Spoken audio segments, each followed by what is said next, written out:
आप कोर्ट में आर्ग्यूमेंट करने के लिए जाते हो, खास करके जो जूनियर एडवोकेट हैं या फिर जिनका 4-5 साल का एक्सपीरियंस हो चुका है, तो उस कंडीशन में आप जब भी आर्ग्यूमेंट करने के लिए जाओगे, आर्ग्यूमेंट करने के लिए कोर्ट में जाते हो, तो आपको कुछ चीजें बहुत ही ध्यान देनी चाहिए। जैसे पहला, आपको केस की ब्रीफिंग आपको अच्छे से पता होना चाहिए कि हम किसके लिए कोर्ट में आए हुए हैं, हमें क्या रिलीफ चाहिए और हमारे साथ में क्या गलत हुआ है।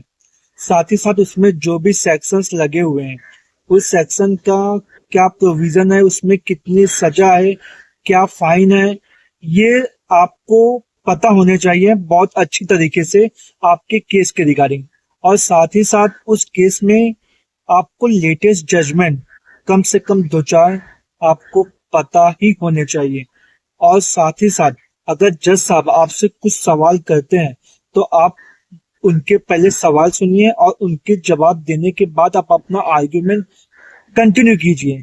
तो ये कुछ चीजें आपको आर्ग्यूमेंट के टाइम विशेष करके ध्यान देनी चाहिए। Thank you so much. Vande Mataram.